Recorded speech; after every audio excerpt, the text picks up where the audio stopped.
경찰들이 한 남성을 상대로 질문을 하고 있습니다. 누가 지금 이 테이블, 이 소파에 앉아있어요?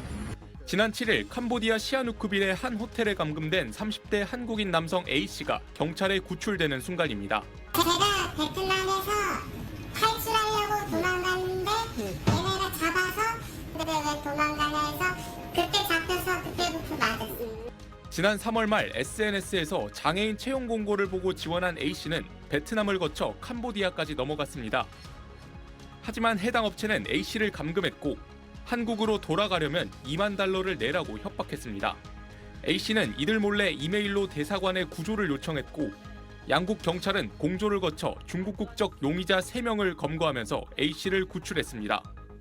경찰은 이외에도 온라인에서 알게 된 중국인 남성을 만나러 캄보디아에 갔다가 감금돼 협박을 받던 20대 한국인 여성도 양국 경찰에 의해 무사히 구조됐다고 밝혔습니다.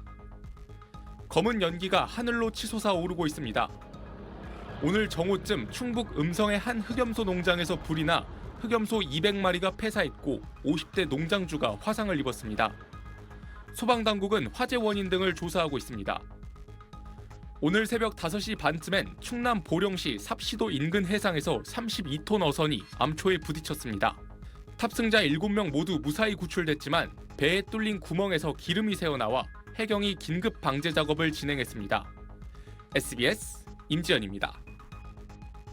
우리 미래를 위한 적금이다. 이자를 잘 모아 부모님께 말하자.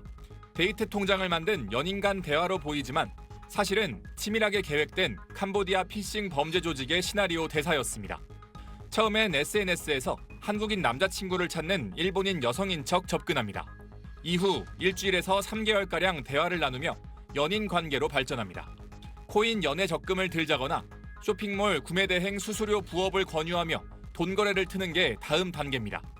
가짜 사이트로 유도해 한동안 이자나 수수료를 제공하면서 신뢰를 쌓은 뒤 고액 입금을 유도하는 식입니다. 의심을 피하기 위해 여성 조직원이 직접 전화까지 합니다. 문자는 지금은 넣어야 된다는 거지? 그 남은 금액. 처리하면 돼, 오빠. 그거 처리하면 문제 없지.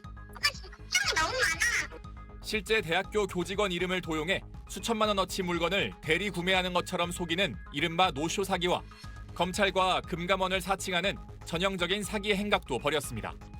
이런 과정에 중국인 총책이 확보한 개인 정보들을 바탕으로 피해자들이 자신의 전화에 악성 앱을 설치하게 해 실제 금감원과 검찰에 전화해도 범죄 조직으로 연결되게 만들었습니다.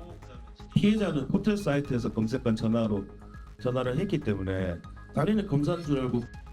이런 범죄들을 저지른 캄보디아 피싱 조직 2곳에 당한 한국인 피해자들은 68명. 피해 금액은 105억 원에 달했습니다. 경찰은 조직원 49명을 붙잡아 37명을 구속하고 범죄 수익 10억 원을 몰수했습니다. SBS 배성재입니다. 비행기에 오른 여성에게 경찰이 바로 수갑을 채웁니다. 5시간 반 뒤 인천국제공항에선 모자와 마스크를 쓴 채 양팔을 경찰에 붙들린 사람들의 행렬이 이어졌습니다. 캄보디아 범죄단지에서 활동한 조직원 73명이 한국으로 강제 송환된 겁니다. 이번 송환은 지난해 10월 송환했던 64명을 뛰어넘는 역대 최대 규모의 단체 송환입니다. 피의자들을 태운 전세기는 오늘 새벽 캄보디아 푸놈펜에서 출발했는데 이들은 비행기에 탑승하자마자 체포됐습니다. 국적법상 국적기 내부도 대한민국 영토라 체포영장을 집행할 수 있기 때문입니다. 이번 송환 대상에는 120억 원대 로맨스 스캠 범죄 피의자 강모 씨 부부도 포함됐습니다. 도주하시려고 성형 수술했다는 의혹 사실입니까? 피해자들한테 하실 말씀 없으세요? 유명 글로벌 금융사를 사칭해 투자 리딩 사기를 벌인 조직원들과 국내에서 미성년자 대상 성범죄를 저지르고 도주한 뒤 현지에서 또 범죄 조직에 가담한 경우도 있었습니다.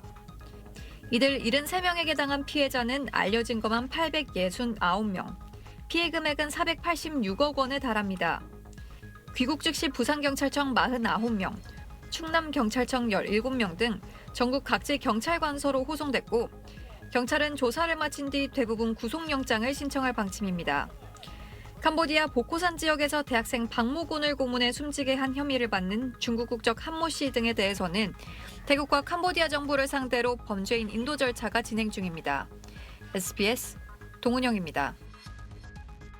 딥페이크 기술로 가상의 투자 전문가를 만들어내고 괜찮아?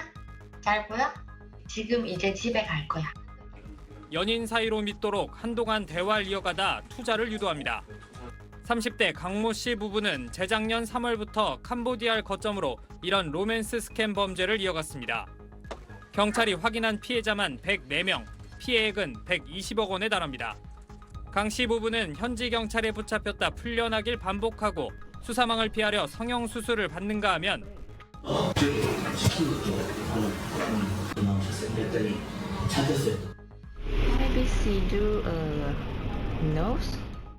호텔형 교도소에 수감된 사실이 알려지며 공분을 사기도 했습니다. 지난해 10월 캄보디아 스캠 조직들이 대규모로 송환될 때 명단에서 제외돼 논란이 일었습니다. 범죄인 인도 청구 8개월 만에 강 씨 부부가 한국행 비행기에 오릅니다. 캄보디아 정부가 한국에서 활동하는 반정부 활동과 송환을 조건으로 내걸며 협조에 소극적이었는데 지난한 협상 끝에 송환이 결정된 겁니다. 강 씨 부부 외에 캄보디아 각지에서 붙잡힌 한국인 범죄 조직 71명도 강제 송환돼 내일 오전 인천공항에 도착할 예정입니다. 대한민국 국민을 상대로 범죄 행위를 하면 이익은커녕 더 큰 손해를 본다는 점을 확실하게 보여주시기 바랍니다. 역대 최대 규모 송환으로 호송 인력만 200명 가까이 투입되고 귀국 즉시 전국 6개 지방경찰청에서 이들에 대한 수사가 동시에 진행됩니다. SBS 안시입니다.